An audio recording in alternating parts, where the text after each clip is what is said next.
Agada Kuf Yud. Dans Maseret Brachot, 7e chapitre, numéro Kuf Yud, 110. Alors on avait déjà vu ça la semaine dernière, on a commencé à voir toutes les définitions que le Talmud donne sur ce qu'on appelle le Hamaretz. Qu'est-ce que c'est qu'un Hamaretz? Pas comme les gens y croient qu'un Hamaretz c'est un ignorant. La question elle est en quoi est-il ignorant? En vérité, c'est pas un ignorant, c'est un négligent. C'est différent. Un Hamaretz, c'est pas quelqu'un qui ne sait pas, c'est quelqu'un qui ne se préoccupe pas. Ça n'intéresse pas. Alors dans Kuf Yud, il va élargir le sujet. Alors il dit Ezeu Hamaretz. De qui peut-on parler quand on parle d'un Hamaretz,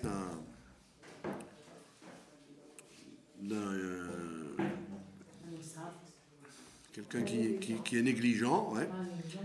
Il dit, ben voilà, par exemple, Kol Sheino Kore Kriyat Shema Sharit V'Avrit. Quelqu'un qui, par exemple, ne fait pas attention à lire le Kriyat Shema le matin et le soir. D'accord? Donc quand il est dans une synagogue, à Kippour, ou pour la Skara de son père, il faut le minyan faire Kriyat Shema. Il fait Kriyat Shema. Mais tout seul, s'il est tout seul, en vacances ou même dans la vie, c'est pas son problème. Il n'est pas scrupuleux de dire le Kriyat Shema, de prendre sur lui le joug divin. Ça, c'est d'ivré Rabbi Eliezer. C'est Rabbi Eliezer qui dit ça. C'est l'école de Shammai, Rabbi Eliezer. D'accord? Donc il était assez rigoureux, puisque pour lui, quelqu'un qui ne prend pas sur lui le joug divin, c'est quelqu'un qui est négligent, donc on ne peut pas lui faire confiance. Maintenant, Rabbi Yoshua, qui est son collègue de l'école de Hillel, Rabbi Yoshua ben Chanina, lui dit Kol she'en maniar tfilin. Il dit, il peut dire Kriyat Shema, il met le talit, c'est pas un problème, mais il n'est pas scrupuleux de mettre les tfilin. Si on lui propose, il dira pas non, mais a priori ça l'intéresse pas. Il n'a pas le temps, comme il dit. Donc c'est une chita encore plus rigoureuse, parce que Kriyat Shema, ça prend 30 secondes. Il n'y a rien à faire, il faut mettre la main sur les yeux et on dit Kriyat Shema. Mais mettre les tefilin, déjà il faut en trouver, il faut en acheter, c'est difficile à mettre parce qu'on ne sait pas comment les mettre. Donc, Rabbi Yoshua, il est plus gentil. Il te dit, une mitzvah difficile, lui, il ne fait pas attention, mais une mitzvah facile, sûrement qu'il a fait. Alors que Rabbi Eliezer, il dit non, pas du tout, même une mitzvah facile, il n'a même pas envie de la faire. D'accord? Et alors, ça c'est deux chitotes de droite et de gauche, comme on dit. Maintenant, il y a une troisième chita, c'est celle de Ben Azaï. Ben Azaï, c'était le fameux Shimon Ben Azaï, qui était le gendre de Rabbi Akiva. Et lui, il dit Kol she'en lo tzitzit bebigdo. C'est quelqu'un qui a un vêtement à 4 coins, donc il aurait dû mettre un tzitzit, et il ne le met pas. Il ne pense pas qu'il y a besoin de faire attention à cette mitzvah de tzitzit bebigdo. D'accord? Bon, aujourd'hui, évidemment, la plupart des habits qu'on a,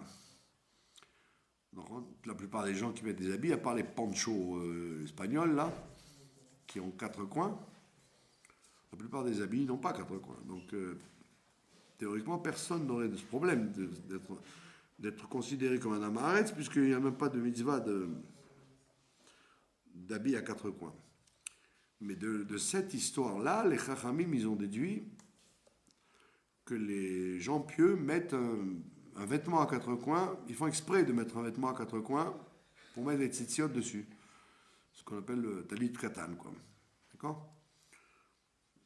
De là qu'on apprend que pour ne pas pour bien montrer que je ne suis pas un amaretz, donc je m'achète un talit de katan. Et comme ça, tout le monde dit, bah, il n'est pas un amaretz, il a un tzitzit, celui-là. D'accord? D'ailleurs, c'est l'histoire du Gaon de Vilna avant de partir. Juste avant de partir, il a commencé à pleurer et il a dit, avec quelques centimes, quelques kopecks, on peut acheter une mitzvah qui vous donne l'éternité, quoi.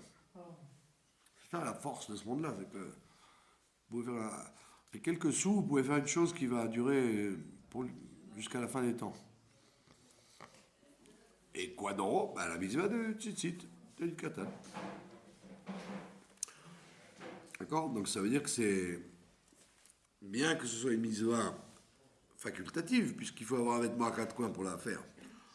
On provoque la mitzvah en achetant un vêtement à quatre coins auquel on met les tzitziot. Quatrième définition, c'est Rabbi Nathan. Rabbi Nathan, il dit Kol she'en lo mezuzah al pitro. Toute personne qui n'est pas scrupuleuse d'avoir une mezuzah à sa porte.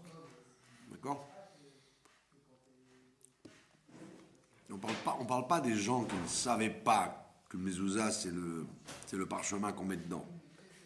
Ceux-là, ils pensaient que c'était la mezuzah. Donc, quand on faisait à Paris les porte-à-porte, vous arrivez chez des gens qui mangeaient kasher, qui faisaient Shabbat, et ils vous disaient, mais non, c'est pas la peine de vérifier, je l'ai acheté à Jérusalem.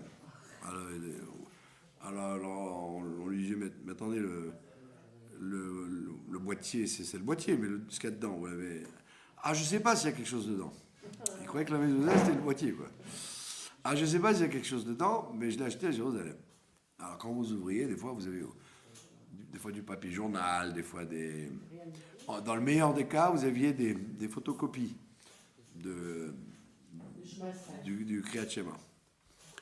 Donc là, on ne parle pas de celui qui n'a pas su, qui s'est fait avoir, puisqu'il ne connaissait pas la mitzvah. On parle de quelqu'un qui n'a aucun problème à ne pas avoir de mezuzah à sa porte. On ne parle pas non plus de celui qui a peur des goïms, qui avait peur. Il y avait des gens dans certains pays, ils avaient peur d'être une mezuzah, de peur d'être opérés comme juifs.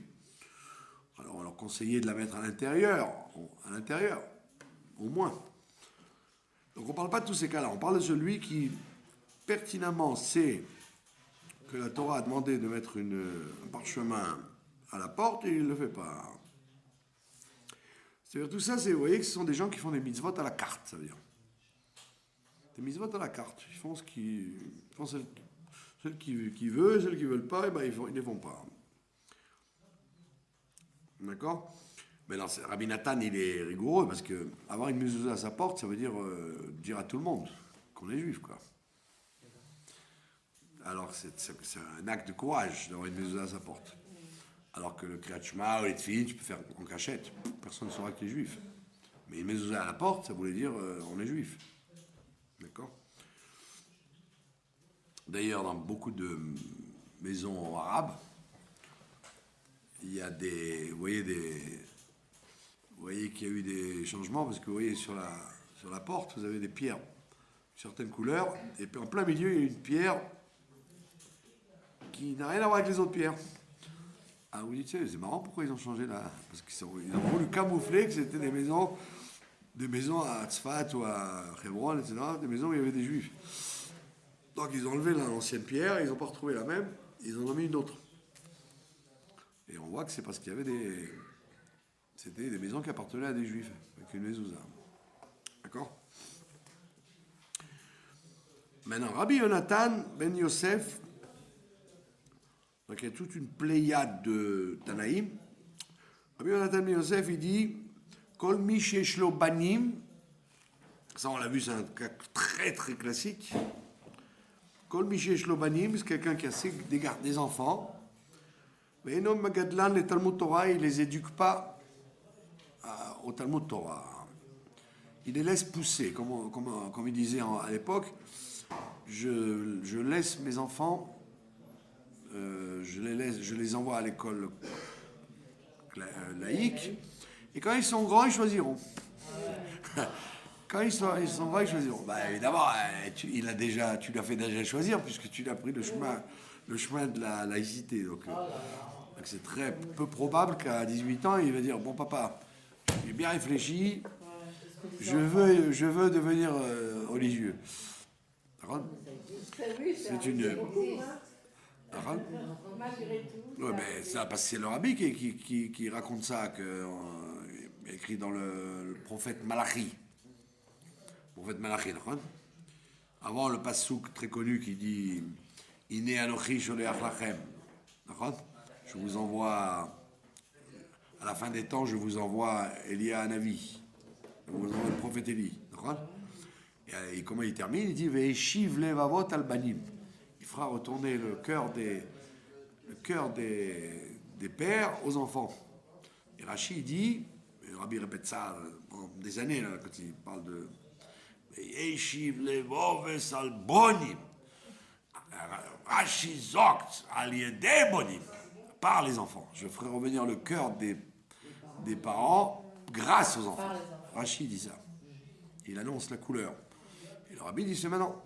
On est rentré dans cette koufa. C'est vrai que après mai 68, effectivement, il y avait beaucoup d'enfants qui ont entraîné leurs parents, quoi. Donc c'est un des signes flagrants de la venue du Mashiach, quoi. Avant que Mashiach vienne, quand Eliyahu Hanavi est là, ben, c'est un des signes précurseurs, c'est le retour des parents grâce aux enfants. Ah oui, il y a plein de comme ça. Pourquoi? Ah, ben vous avez la tête couverte, madame. Oh, vous savez, c'est mon fils. Il m'a mis une tête comme ça parce que il est à l'école, il veut que je la tête couverte. Plein de gens comme ça. C'est très beau. Maintenant, pour raconter une autre histoire, moins. Enfin, qui est liée avec ça. Que celui qui a des enfants et qui ne les envoie pas étudier la Torah, mais là, le Talmud Torah. Alors, évidemment, que Talmud Torah, ça veut dire soit carrément à temps complet, soit au moins comme nous quand on était petits, la rue de la Victoire avec le jeudi et le mercredi et le dimanche. Au moins, c'était un truc qui nous a tenus, grâce auquel on est resté juifs, quoi. Ça avait l'air d'être rien, deux matinées, que ça peut faire. Ben, 2 matinées, c'est énorme. Ceux qui n'ont pas eu ça, ben, ils ont malheureusement... Alors, il y avait une histoire comme ça avec le rabbi précédent. Quand il est arrivé la première fois en Amérique, en 29, avant la crise, il était connu dans les milieux orthodoxes comme étant un homme de bon conseil, quoi. Alors, il raconte lui-même une histoire. Il raconte une histoire d'un homme d'affaires juif qui connaissait la Torah. Et il dit au rabbi précédent, il dit voilà, est-ce que je dois investir dans le pétrole parce que j'ai beaucoup d'argent à mettre, est-ce que ça vaut le coup le pétrole? Et le rabbi précédent, il dit oui, ça vaut le coup, oui, le pétrole, ça monte. Après, il dit mais maintenant pour la bourse, qu'est-ce que tu me conseilles? Le diamant? Alors à présent, il dit ben voilà, c'est mieux les diamants que l'or, etc. Ah. Et maintenant je dois ouvrir une usine, alors je l'ouvre en Amérique ou bien je l'ouvre en Australie ou... Le rabbi lui répond non, c'est mieux en Amérique. Et puis après le rabbi dit moi je peux te poser une question? Et il dit ben oui. Il lui dit est-ce que tu es prêt à mettre tes enfants à la yeshiva au lieu de les laisser au public school? Alors le monsieur dit oh écoutez Rabbi, soyez gentil, je veux qu'ils aient un avenir, il faut qu'ils apprennent l'école publique, après l'université, après ils feront comme moi, ils seront hommes d'affaires. Alors le Rabbi lui dit tu veux pas les mettre dans un système où il y a la Torah et tout? Il dit non, j'ai pas confiance. Alors le Rabbi dit je comprends pas. Moi je suis un homme d'éducation. Depuis que je suis né, je ne me suis jamais occupé de business, jamais. Je ne me suis occupé que d'apprendre la Torah pour l'enseigner. Je suis un enseignant, un éducateur, c'est mon métier. Dans toutes les questions que tu m'as posées, tu ne m'as pas demandé du tout si je m'y connaissais. Tu me fais confiance aveuglément alors que je viens de Pologne, j'ai jamais vu l'Amérique et tu me poses des questions sur l'Amérique, sur les affaires et tu as confiance absolue. Et dans mon domaine à moi, ma spécialité, quand je te dis ce qu'il faut faire pour tes enfants, tu ne me fais pas confiance. Quand je te dis que pour l'avenir des enfants, il faut les mettre dans un système où ils vont apprendre la Torah, ils disent, tu es bizarre, quoi. Les gens ils croient dans le rabbi pour des trucs sur lesquels il n'est pas du tout spécialisé. Et le gars, il dirait mordicus. Il a dû faire ce que lui a dit le rabbi, les yeux fermés. Et une truc aussi fondamental que de mettre ses enfants dans une institution, ça, il n'a pas confiance. Bon, ça c'était en 29, donc, parce qu'en 29, dans le monde et en Amérique en particulier, c'était la débandade. La débandade totale. Les gens, ils avaient quitté l'Europe avec l'antisémitisme et les numerus clausus, puis ils arrivent dans un pays où tu n'as pas besoin de faire Shabbat, faire rien du tout, mais tu peux faire du business, les yeux fermés, on ne te regarde pas, tu es juif, pas juif. C'était une catastrophe. J'avais presque un ami, quoi, un monsieur de Mehacharim, un zébré. Très, très, très sympa, comme ça, très ouvert. Alors, il me dit d'où tu viens, je suis de Paris. Il dit, je lui dis, et toi, tu as toujours été ici à Jérusalem? Il me dit, non, moi, mon grand-père, on habitait en Europe là-bas. Mon grand-père, quand ma grand-mère, elle a eu des enfants, elle a dit à mon grand-père, ou on fait notre alia, on va à Jérusalem, ou on divorce. Mais je n'ai aucune intention que mes enfants vivent en Europe ou en Amérique, je veux Jérusalem. Donc on est venu ici, mais voilà, je suis là, moi, je suis le petit-fils, j'ai mes enfants, Talmud Torah, etc. Et j'ai toute la famille sont religieux. Et maintenant, j'ai de la famille en Amérique. Ah ouais. Alors je lui ai dit, où à Williamsburg? Il me dit, non, pas du tout, ils sont goy. Oh là là. Je dis, comment ils sont goy? Il m'a dit, oui, c'est bon. Mon grand-père, lui, il a suivi ma grand-mère, qui était forte. On est arrivé ici. Mais le frère de mon grand-père, il a fait ce qu'il a voulu. Il est parti en Amérique. Et là-bas, ils ont plongé. Donc il n'y avait ni le zèbre, ni le... Et il ne restait plus rien. Il m'a dit, ça fait 3 dorotes. Mes petits cousins, ils sont goy, ils ne sont pas juifs. Ah, j'ai dit, mais c'est rapide, hein. Ah ouais. Après la guerre 14, c'est fini. Et pourtant, c'était une famille très orthodoxe en Europe, c'était les chassidim d'Europe. Donc ça veut dire que, là on voit que Rabbi Yonatan, il touche un point très important, le point très important que un négligent, c'est un négligent de haute taille celui-là, celui qui n'envoie pas ses enfants au Talmud Torah, celui-là c'est le plus grave celui-là. D'accord? Parce qu'il laisse la porte ouverte à toutes les fins, quoi, il n'y a plus rien. Maintenant, il y a une cinquième chita, cinquième école, c'est Acherim. Acherim, il dit, Afilu Kara Veshana, on l'a déjà vu ça déjà la semaine dernière, Afilu Kara Veshana, même s'il sait lire et comprendre la Bible. Kara, ça veut dire kriya. Le mikra, c'est Torah écrite. Ça s'appelle ça Kara. Il sait lire la Torah écrite. Et à leur époque, en plus, savoir lire la Torah écrite, c'était plus fort qu'aujourd'hui, puisqu'il n'avait pas de points. Il lisait dans des parchemins sans points. Donc c'est lui qui savait lire. Donc celui qui savait lire, il était fort. D'accord? Quand on raconte l'histoire puisqu'on est ce soir Purim Katan, l'histoire de Yoav, le général de David, s'appelait Yoav. Le général de Shaoul s'appelait Avner. Le général en chef de David s'appelait Yoav. Et quand David est devenu roi, il a envoyé terminer le travail que Shaoul n'avait pas terminé avec Amalek. Donc il a dit, allez, va, pars en guerre et occupe-toi d'Amalek. Bon, alors il va. Et après, il revient et il lui dit, alors, qu'est-ce que ça fait? Ben, il dit, ben voilà, j'ai tué tous les hommes. Il dit, tous les hommes. Mais non, Amalek, il faut tuer tout le monde, les hommes, les femmes, les enfants, les animaux, et brûler même les objets. Puis il n'y a pas un souvenir des objets d'Amalek. D'accord?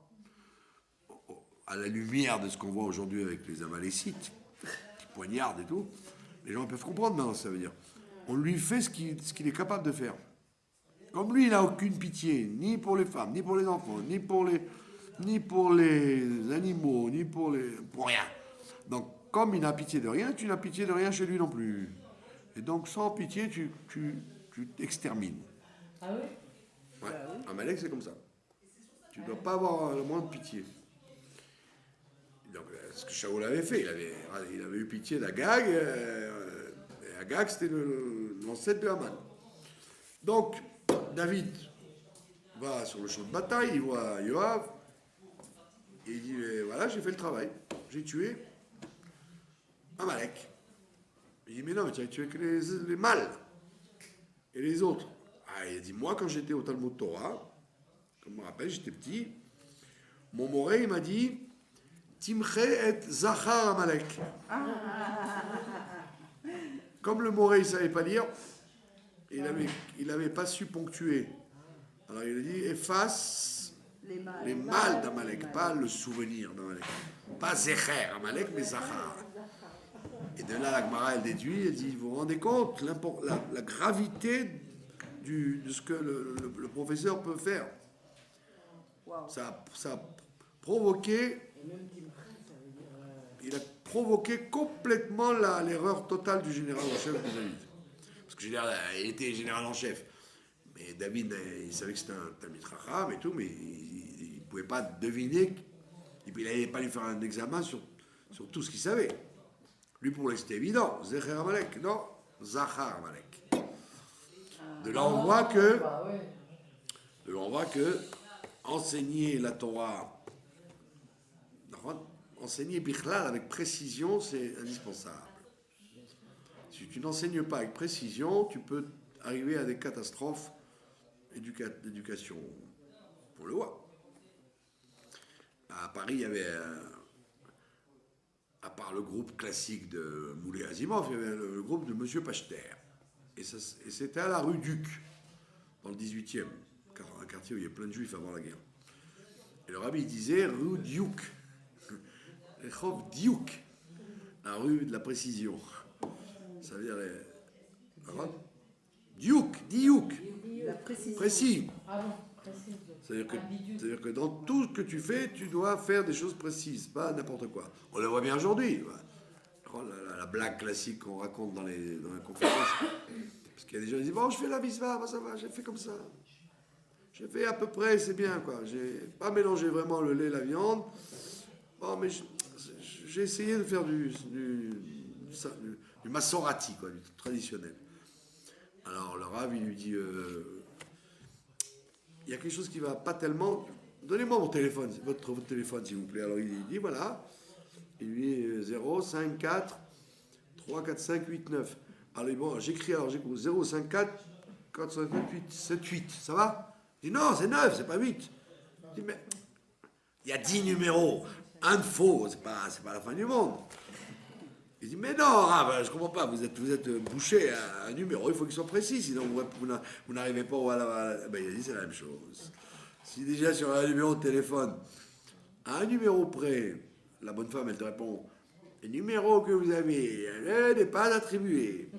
Veuillez consulter l'annuaire ou le centre de renseignement. Donc si déjà avec un numéro, tu peux jusqu'à demain matin, tu n'auras jamais ton correspondant, ben la même chose. La mitzvah, c'est un truc très précis. Il faut la faire comme il faut, sinon elle s'appelle pas une mitzvah, elle s'appelle elle s'appelle un musée Grévin, quoi. Musée Grévin, tu es déguisé Tu es déguisé. Voilà, donc lui, il te dit, c'est ça le... Achérim, il te dit, même s'il a lu c'est-à-dire il connaît le Mikra, il connaît le Tanakh comme il faut. Ouais. Comme un Thémani. Comme un Thémani, il connaît les versets bien ponctués, avec la musique, tout ce qu'il faut. Il y a des gens comme ça. Ouais. Et même s'il a étudié le verset comme il faut. Veshana, et en plus il a étudié la Mishnah, c'est-à-dire la Torah orale. Mais il a un problème, ce monsieur-là, c'est que Lo Shimesh Talmidei Chachamim. Il n'a pas servi, il n'a pas fait Shimouche, il n'a pas servi les sages. Ça veut dire quoi? Ça veut dire quoi, servir les sages?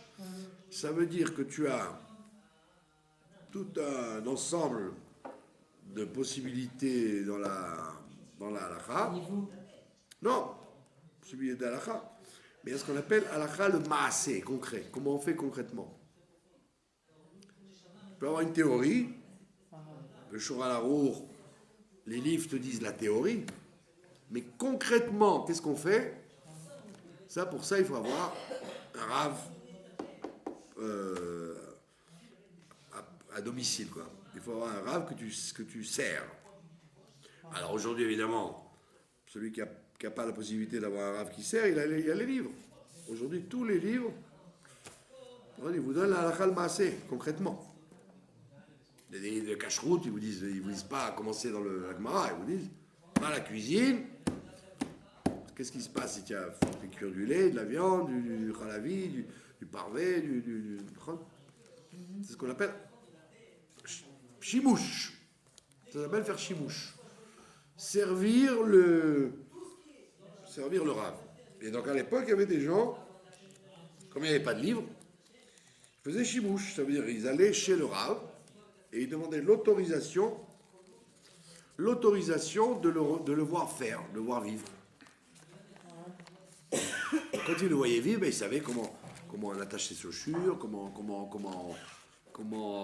coupe le pain, tout ce qu'il faut savoir sur le terrain. Pas simplement dans les livres. Ça s'appelle Shimush Talmidei Chachamim. D'accord?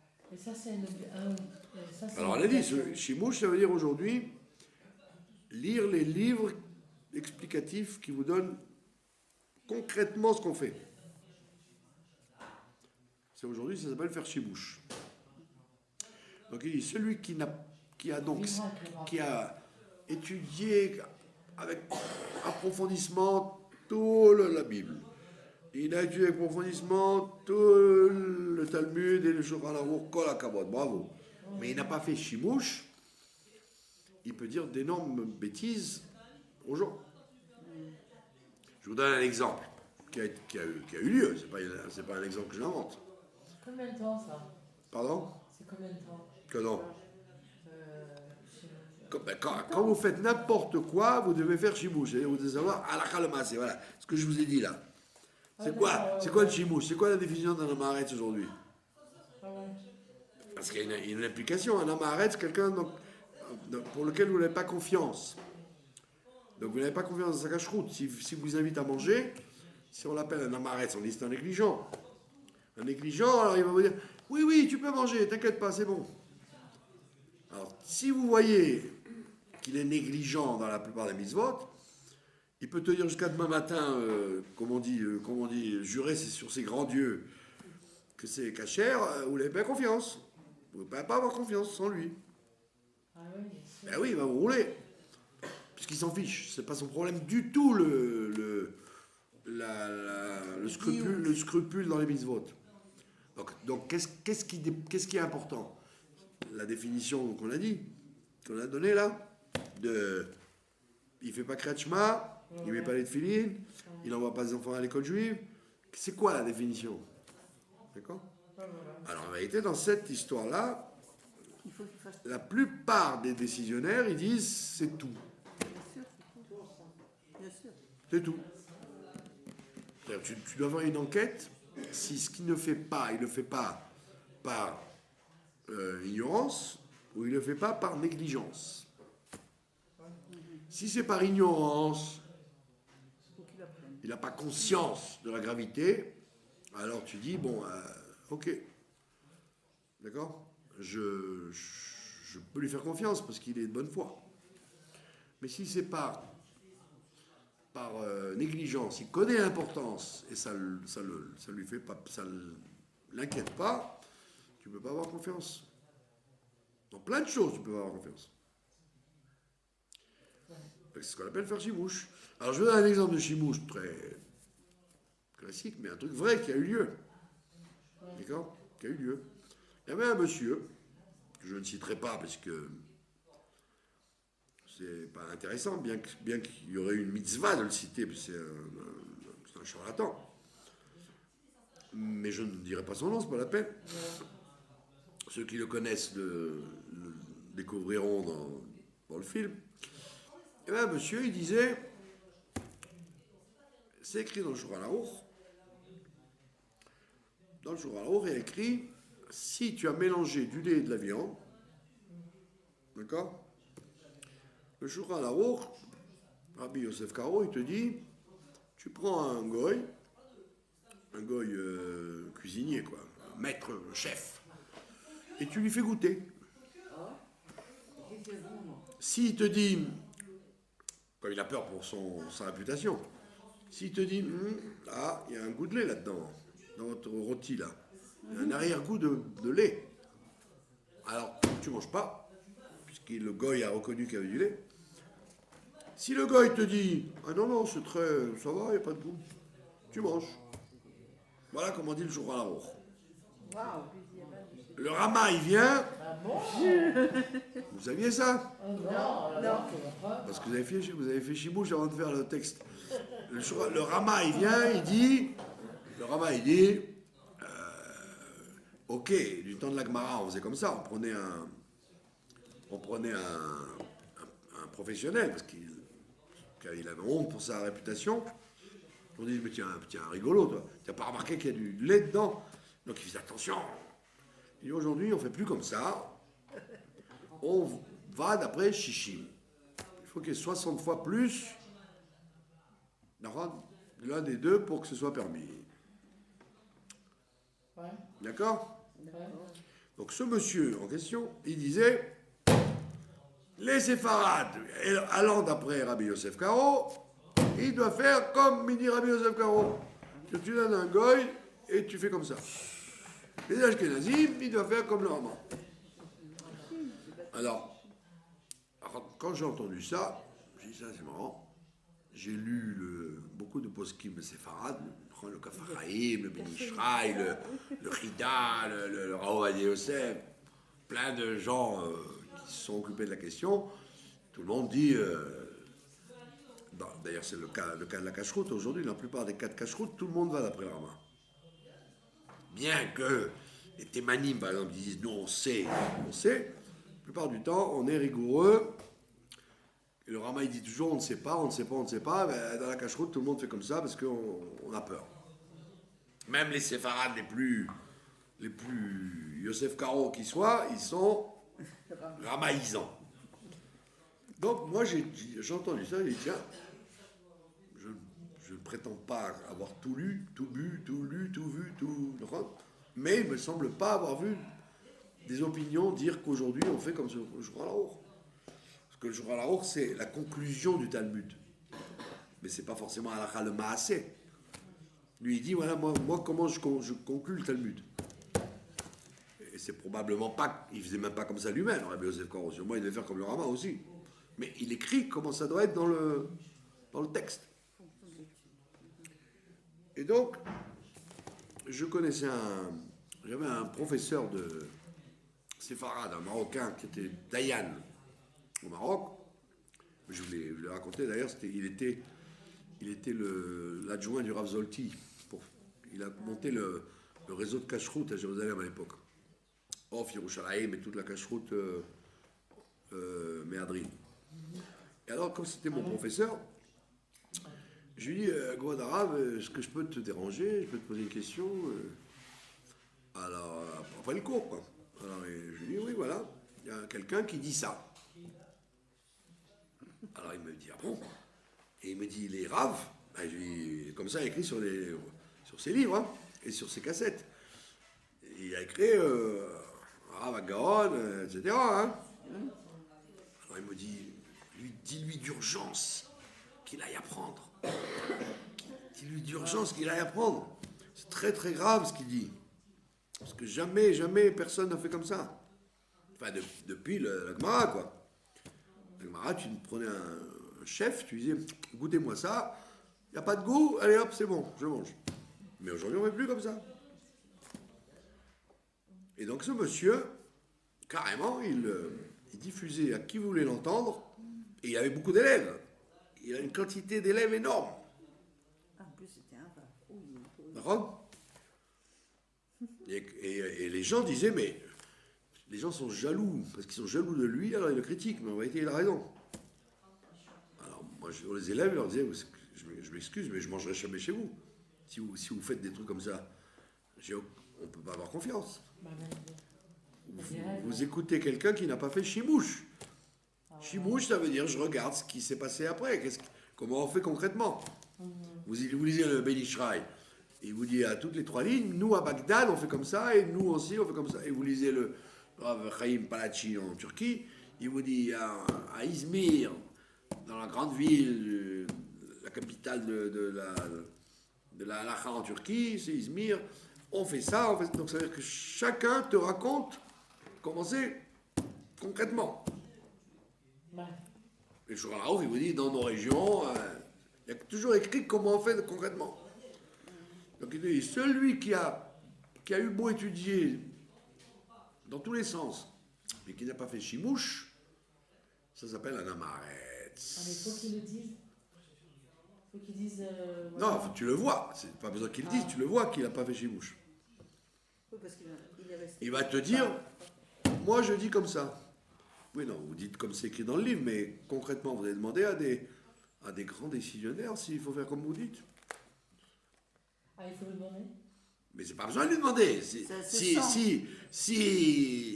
S'il est prétentieux, il va te dire j'ai pas besoin de moi. Ce monsieur en question d'ailleurs, pour vous donner un peu le style de genre, il a permis quelque chose, une chose très allégeante. Alors un élève à lui, il dit mais le Rav Ovadia, il explique en long et en large et en travers que c'est impossible de faire ça. Alors il dit dis au Rav Ovadia qui vient de me voir. Dis au Rav Ovadia qui vient de me voir, je vais le convaincre qu'il a tort. Vous voyez un peu le style, quoi. Un jeune. Ah bon, il est vraiment comme ça. Oui, il avait 30 ans. Le Rav Ovadia, il avait déjà 70 ans quand même. Bon, ne serait-ce que eu égard l'âge, tu aurais pu dire je vais y aller moi. Non, qui vient de me voir. C'est lui qui a un problème. Bon, Non, mais s'il va pas par la chita de Rav Ovadia Yosef. Attendez, mais on parle d'un cas, un cas ultime. Ultime, on parle d'un cas de notre époque, on parle pas d'un cas d'il y a 100 ans. Eh bien oui, justement, je vous dis ça.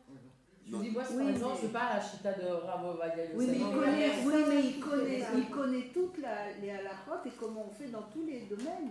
D'accord, mais si moi je ne veux pas sur la rame de Rav Ovadia Mais Yosef, oui. ça me regarde. Hein. C'est pas de Bon, ça. vous ne savez pas de quoi on parle. On On parle pas de ça maintenant. On parle pas de si dans un diouk particulier vous allez comme ça ou comme ça. On parle dans un truc gros comme une maison. Et donc c'était même pas spécifique, quoi, je veux dire. C'est pas C'est comme pas ça. seulement le Rav Ovadia Yosef qui faisait pas comme ça. C'est tout le famille. Ah oui, il n'avait aucun problème. Oui. Il avait aucun problème. D'ailleurs, il m'avait dit une fois, j'ai l'intention de refaire le judaïsme à zéro, quoi. Donc à ce moment-là, donc ça s'appelle un amaret, ça veut dire C'est qu'il a. pire que ça, oui. Un amaret, il est négligent sur le fait de dire je ne suis pas sûr de moi, je vais quand même vérifier si ce que j'ai appris, c'est comme ça qu'il faut comprendre. Non, mais c'est plus qu'un amaret. Ouais, c'est plutôt un chef de secte, d'ailleurs. Oui, c'est devenu d'ailleurs un chef de secte. Mais Kitso, vous avez compris ce qu'on appelle celui qui a lu et qui a étudié. Sixième Shita, c'est Rav Menachia, Bar Tachlifa, Tena Ilcheta. Lui, il était fort dans la halakha, dans le Sifra. Le Sifra, c'est-à-dire le Midrash. Le Midrash qui s'appelle Torah de Kohanim. Le Midrash sur les Korbanot. S'appelle Sifra. Sur le Sifrei. D'accord? Le Midrash du Sefer Dvarim. Vela Azmin Alei Rami Bar Chama. Et Rami Bar Chama n'a pas voulu l'intégrer pour faire le Zimoun, nous dit Rashi. Alors qu'il était compétent dans plein de Torah. Dans la halacha, dans le sifra, dans le sifré, le Rami Bar Chama ne l'a pas invité à faire le Zimoun. Et à ce moment-là, Shrev Rami Bar Chama, quand il est parti de ce monde-là, Rami Bar Chama, Amar Rava, il a expliqué, Aïd, de Yanish, Rami Bar Chama, vous savez pourquoi il a été puni, Rami Bar Chama, d'être mort? Il en est mort, c'est-à-dire d'avoir boycotté Rav Menachia Bar Tachlifa, ça lui a coûté la vie. Alors, une fois qu'il est mort, ils ont dit, vous savez pourquoi il est mort? Il a dû mourir de façon brutale, quoi. Et bien de là, Azmin allait de Rav Menachia Bar Tachlifa, parce qu'il n'a pas, il a négligé le Rav Menachia Ben Tachlifa. Ça veut dire il disait, pour moi c'est quelqu'un qui connaît beaucoup de choses, mais il n'a pas fait Shimush des Chachamim, donc je le considère qu'un amaret, donc je lui interdis de faire les zimoun. On dit, il s'est trompé, il est mort de ça. Il n'aurait jamais dû le boycotter. Mais à Tania, et on dit pourtant, Acherim Omrim, Afilu Kara Veshana Velo Shimesh Tamidei Chachamim. C'est au Amaretz. Et voilà, et il avait raison, Rami Bar Chama. Il n'a pas fait Shimouche, donc c'est normal qu'il le prenait pour un Amaretz. Il a suivi la chita de Acherim. Et donc pourquoi il en est mort, le pauvre? Il dit non, Shaner Menachia, c'est différent. Menachia, c'était un homme différent. Pourquoi? De Mishma Lehu le Rabanan. C'est que bien qu'il ne faisait pas Shimouche, c'est-à-dire qu'il n'allait pas se coller au Rabbanan pour leur demander comment on fait à chaque détail. Il écoutait les Rabbanan s'il entendait. Il écoutait à droite et à gauche qu'est-ce que disaient les Rabbanan. S'il ne disait pas comme il avait compris, il disait je me plie au Rabbanan. Donc ça s'appelle Shimouche. Tu n'es pas obligé de tout connaître. Tu n'es pas obligé d'avoir servi un rave à tel point que il t'a tout appris. Mais au moins, tu dis, je ne sais pas, je vais voir ce que disent les Rabbanan. Si les Rabbanan disent différent de moi, je me plierai. Ah, alors tu t'appelles pas un amaret à ce moment-là. Tu t'appelles un amaret si tu n'écoutes jamais personne que toi. D'accord? D'ailleurs, aujourd'hui, il ne faut pas raconter n'importe quoi. La plupart des questions qu'on pose, c'est des questions qui sont écrites. C'est très rare que vous trouviez un chidouche din, ce qu'on appelle. Un chidouche din, c'est impossible aujourd'hui pratiquement. Toute question, elle a déjà été traitée et vous avez 50 000 réponses. Traitées déjà. D'accord? Le frigidaire, ce que je sais moi, l'internet, les parvets, n'importe quelle question que vous voulez, elle a été traitée. Puis, ai-je le droit de prendre un taxi à Cholamoued? Ai-je le droit de coudre un bouton à RF Soukot? N'importe quelle imagination que vous pouviez avoir, il y a des livres qui en ont parlé, en long, en large et en travers. Je vais un peu vous faire un peu de moquerie, mais c'est intéressant. à la radio, à un moment, il y avait des émissions, enfin, je sais pas ce qui se passe, mais il y a des émissions de cache-route. Et puis, il y en a toujours, bien sûr, c'est plus intéressant que les émissions de la Shonara et de. Mais Kitso, il y avait un responsable de la Badatz, la fameuse Badatz, Eda Haredit. Et c'est amusant parce que quand vous lisez les publicités de ceux qui donnent de la cache-route, en général, ils disent qui c'est le président et qui sont les gens qui travaillent là-bas. Donc vous savez, si vous pouvez avoir confiance, vous téléphonez. Mais le Badatz, non, ça n'existe pas. Le Badatz, ils n'ont pas de. C'est des inconnus qui travaillent. Alors, un des inconnus, il était donc à la radio, et puis il dit tel produit, non, c'est pas bon. Alors le journaliste, il dit, mais écoutez, les trois grands pointures de la Badatz, qui étaient le Rav Fischer, le Rav Mitrat Yitzhak, Rav Weiss, et le Rav Tuchinski, donc trois qui se sont succédés dans la Eda Haredit, qui étaient des gens qu'on allait voir et tout. Le Rav Weiss, il habitait ici à 200 mètres, et le Rav Fischer, moi je lui posais des questions tous les jeudis et lundis. Comme pas toutes, quoi. C'est des gens qui étaient proches. Et lui, le journaliste, il dit, écoutez, les trois rabbinim, ils écrivent dans leur livre qu'il n'y a aucun problème. Il dit, oui, les rabbinim, ils disent qu'il n'y a aucun problème, mais nous, on dit que non. Ils ont inventé un super bataille. un super truc. Alors, le journaliste, il dit, je ne comprends pas. Alors, sur qui vous basez si ce n'est pas les rabbinim de la Eda Haredit eux-mêmes? Mais non, ne posez pas cette question. On dit non. Donc c'était pour vous faire rire, pour vous dire qu'il peut y avoir l'anti-chimouche. Le Rav, il a dit blanc, et moi je dis plus que blanc. Non, mais on peut avoir confiance en la signature, en achète. Vous avez confiance, c'est ça, vous avez confiance parce que vous pensez que les gens qui sont à la tête et qui s'occupent, ils font attention à. Ils ont lu comme ce que vous n'avez pas fait. Les livres, ils ont demandé à des scientifiques, des chimistes, etc. Et après ça, et il y a surtout il y a la Siyata d'Ishmaïa. Dans la cache-route, c'est la Siyata d'Ishmaïa qui œuvre. C'est-à-dire le fait que on a un éclair de génie, quoi. Un éclair de génie. Autrefois, il y avait un éclair de génie.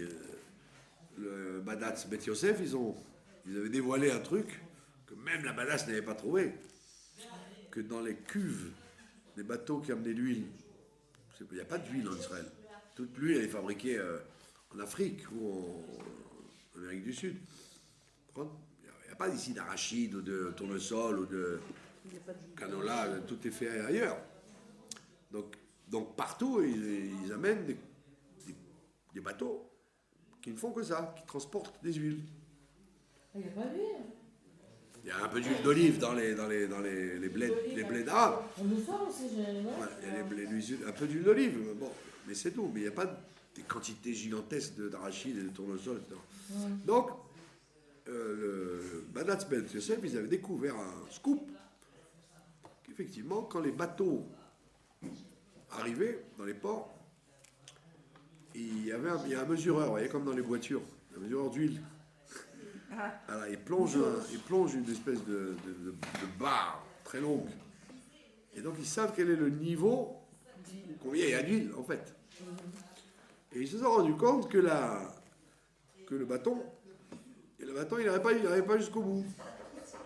Ah oui. Donc, ça veut dire qu'il y avait encore de l'huile en plus. Et ça leur a mis la puce à l'oreille. Ils ont dit, attends, mais là, maintenant, il a voyagé d'Ouganda à Yafo, et il contenait de l'arachide. Ok. Mais qu'est-ce qu'il y avait avant le voyage? Il a fait un autre voyage, parce qu'ils font que ça. C'est des bateaux commerciaux, quoi, d'Amérique du Sud. C'est des bateaux de transport qui font que ça. Mais qu'est-ce qu'il y avait avant? Quelle huile il avait avant? Donc ils se sont rendus compte que si tu veux donner un air cher, tu dois vérifier quelle huile il y avait avant. Sinon, tu peux avoir des huiles taref d'avant. Des huiles qui n'ont aucune garantie, de rien du tout. Et c'est pas Batel, parce que c'est énorme. Il peut y avoir 1 mètre au fond, et 10 mètres en haut, ça suffit pas. Donc quand ils transvident, ils vont transvider même ce qu'il y avait en dessous. Donc toi, tu as vu en Afrique de l'arachide, il n'y a rien que de l'arachide dans cette usine. Oui, mais dans le bateau, il y a autre chose. Donc c'était un grand scoop. Donc ils étaient contents, comme ça ils ont pu dire aux badass, nous aussi, on existe. Donc c'est ça notre chance à nous. Il y a 16 réseaux de cache-route en Israël. Oui, alors que chacun veut faire. Et donc chacun essaye d'épater la galerie Les copains. en essayant de faire plus blanc que blanc. Donc c'est nous qui profitons, quoi. Donc pourquoi je vous ai raconté ça? Pour vous dire que... Non, mais il y a quand même une règle finale. Même si chacun il va être plus fort que l'autre, il y a quand même une règle. Tu vas pas, Ils ont tous. Ils essayent tous d'avoir les mêmes règles, puisqu'ils se font de la concurrence. Parce que c'est fatigant la fin de pas faire de l'arbitre.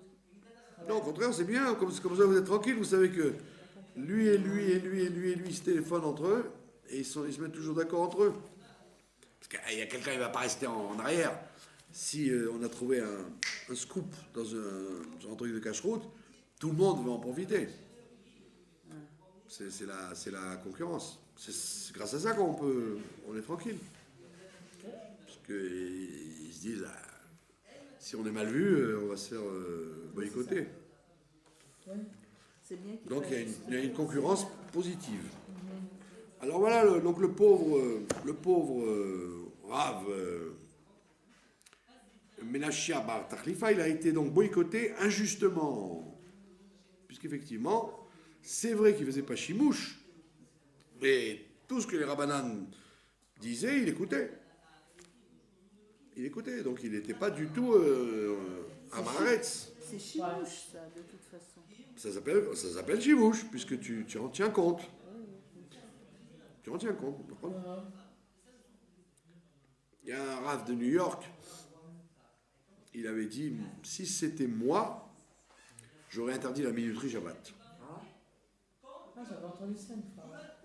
Si on m'avait demandé, j'aurais interdit la minuterie Shabbat. Pourquoi? Parce que c'est, bon, d'après certains poskim, c'est comme si les gens voient la lumière allumée, s'éteint, nanana, bon. Qui pense, ceci, cela. Alors moi j'ai dit, ouais, je ne veux pas dire qui c'est, parce que c'est la Shonara.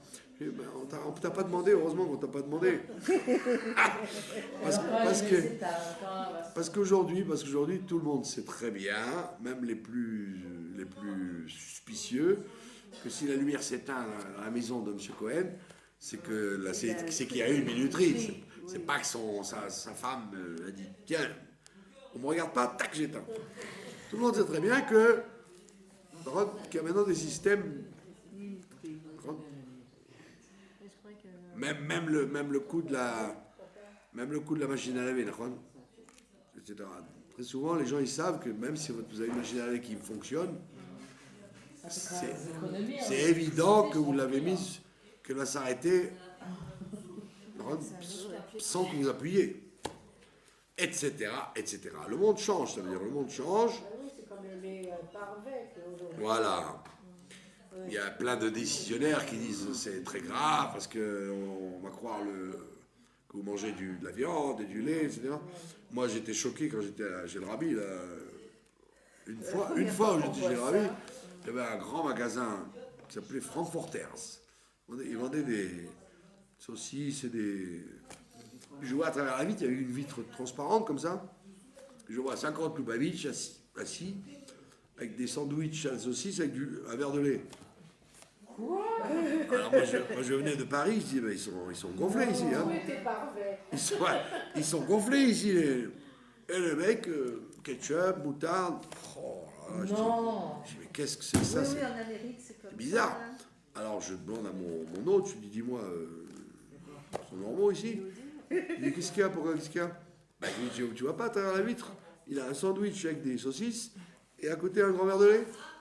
Mais alors? Ben, j'ai quoi et alors? Alors il me dit, les saucisses, c'est du soja, et le lait, c'est du soja, et le ketchup, c'est du soja. Il n'y avait rien c'était tout parvé. Tout était parvé. Mais même avant, Chimique. mais même avant, c'était Et donc, pour nous les Français, ça s'appelait maritaïne, Oui, c'est ça. parce que nous n'avons pas encore l'habitude de ces poisons-là. Mais pour les Américains, c'était pas shoot. Pas shoot personne ne va penser un instant que tu as du lait et de la viande dans ton assiette. Donc on voit bien que les choses évoluent et qu'après, bon, ça devient évident que... D'accord?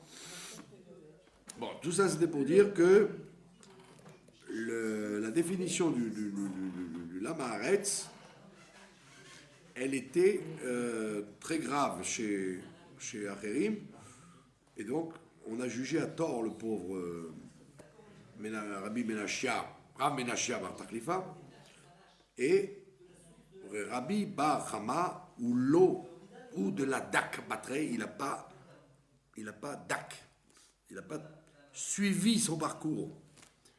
Et donc il a dit non, moi un type comme ça, qui connaît beaucoup de théories, mais qui fréquente pas les Talmidei Chachamim, pour moi c'est la Maaretz, pas de Zimoun.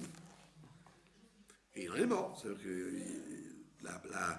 l'injustice qu'il a provoquée, il l'a tué. Parce qu'il aurait dû vérifier, il aurait dû dire Sachakol, il n'est pas du tout un Amaret, celui-là. Il écoute les sages. D'accord? Je vais donner un exemple tout bête. Le grand rabbin Kaplan, que Dieu repose son âme, qui est mort à 100 ans quand même, et qui était grand rabbin pendant la guerre, c'était pas. Il fallait le faire d'aller dire à Hitler. C'est pas sauvé, hein? Et alors, beaucoup d'orthodoxes, ils le critiquaient parce qu'il était vieux. Il allait en voiture le Shabbat et les fêtes.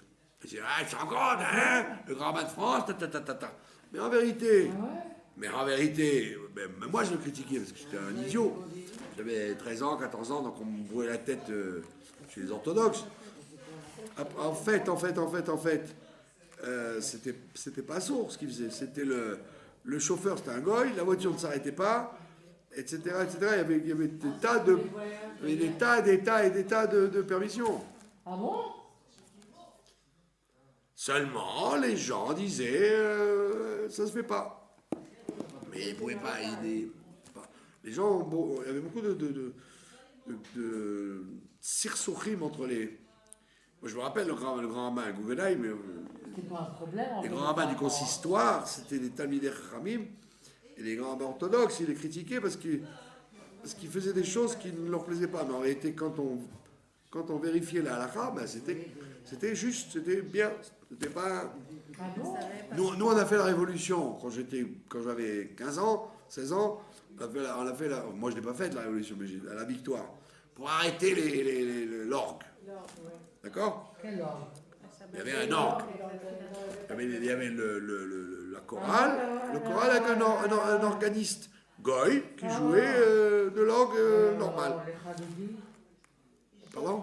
Pas seulement la Khadodi, plein de chansons, plein de minutes. Ah ouais? Un goy. Oui, bien sûr.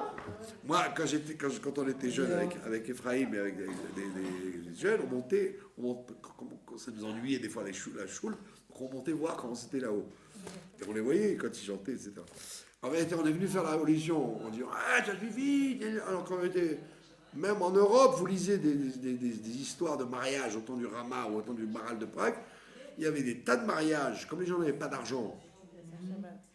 Les gens n'avaient pas d'argent. Donc qu'est-ce qu'ils faisaient? Ils faisaient le mariage le vendredi, la choupa le vendredi, et la fête le vendredi soir, comme ça ils faisaient en même temps Shabbat Ratan, Shabbat Kala et Sheva Brachot, et oui. Donc il y avait le mariage avant la tombée de la nuit, ils faisaient la touba, et le soir il y avait, et vous lisez les livres, et vous dites mais il y avait l'orchestre. Il y avait les Klisemer Goy avec la clarinette et tout. Et ils jouaient alors que c'était des mariages juifs. Et il y avait le Rama, il y avait des grands rabbinim qui assistaient. Et nous, on a fait la révolution. Il faut enlever l'orgue à la victoire. En vérité, bon, c'est vrai, ça fait pas très orthodoxe, mais il n'y a aucun problème. Le goy, il est payé pour lui. Il joue des partitions. Mais est-ce que nous, on a le droit de... D'ailleurs, si vous voulez que je vous fasse un sketch, parce que nous, on les voyait. Donc il y avait en bas le Khazal qui chantait, et eux, ils répondaient, bon, chez moi, Amen. Et Amen, ils répondaient tout comme il faut, à la place du public, quoi. Alors quand on montait, alors, je vous fais ça pour vous faire rire. Alors il y avait Marciano, Rosenfeld, il y avait tous les choristes, goy et juifs, qui étaient là, et puis ils chantaient fort en plus. Pardon ? Il y avait des choristes de Goy. Il y avait des choristes juifs, goy, il y avait tout un... Bah oui, ils étaient 20 ou 30, c'était beau, c'était impressionnant. Les barytons et les sopranos. Alors c'était comme ça. Alors, quand vous êtes en bas, ça paraissait impeccable. Mais quand vous étiez en haut, et nous on était en haut pour rigoler, quoi. Alors vous entendiez... Oui, alors tu comprends, pour 10 francs de décalage, ils nous ont saboté. Amen.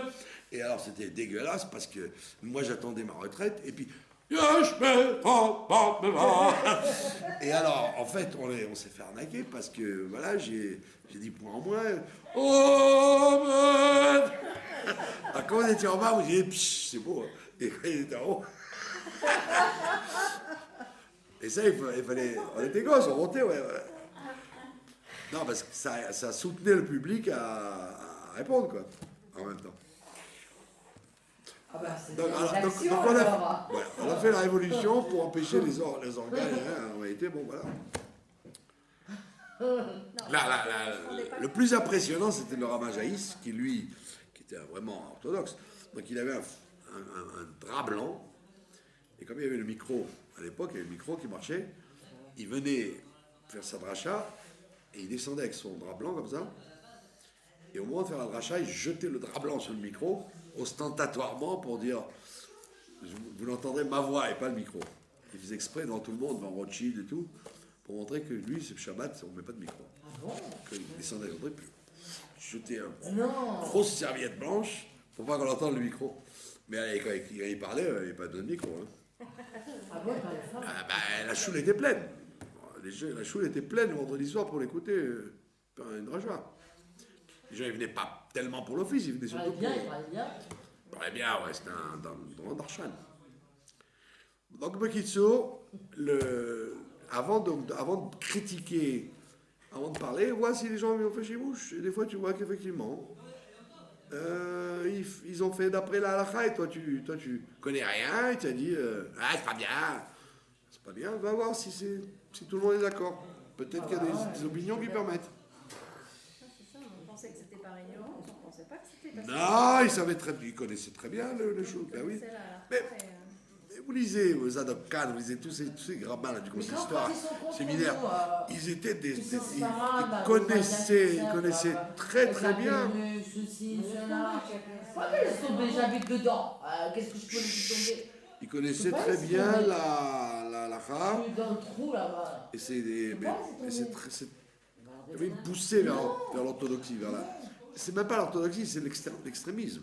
Et là, non, maintenant, aujourd'hui, on est en plein dedans. Voilà. Donc, et ça s'appelle un amaret s'il n'écoute pas les rabbanan. Mais s'il écoute les rabbanan, des gens qui sont très sérieux, c'est bon. Voilà, c'est ça. Il faut qu'il y ait une pluralité. C'est horrible. C'est horrible comment ils sont contrôlés. Rami Bachana ou de lac d'Agabatré, on dit que le problème de Rami Bachama, c'est qu'il n'a pas vraiment suivi le Rav Menachia, et donc il a cru qu'il n'écoutait pas les rabbanan. Et donc il l'a boycotté, et vous voyez que ça lui a coûté la vie quand même. Ouais. Lishna Harina, il y a une autre expression, une autre version de l'histoire. Kevan de Shma Teta, Likumayu de Rabbanan, de Garis Leou, puisqu'il a écouté les Rabbanan, il écoutait les Shiurim, il allait comprendre ce qui se passe. Et il notait ce qu'il disait. Que Tsurba de Rabbanan Damé, il ressemble à un Talmid Racham, et c'est pas du tout un Amaretz. C'est encore plus que ce qu'on a cru. On a dit, il avait sa chita et il écoutait ce qu'on dit. Non, il écoutait tout et tout ce qu'il répétait, c'était en vérité au nom des rabbinins. Donc on voit que non, ce qui est intéressant dans ces histoires de la Gemara, c'est que il est mort de ça, quoi. D'avoir eu du mépris pour lui, il est mort. Voilà. Je vais faire en même temps un historique. Je crois que je vais écrire des livres. Eh ben, vous savez, Mais on va écrire des livres sur les... quand j'ai écouté votre cours, j'ai dit vous devriez écrire les cours de Parchat à chaque fois. Ah ouais. Parce qu'ils sont très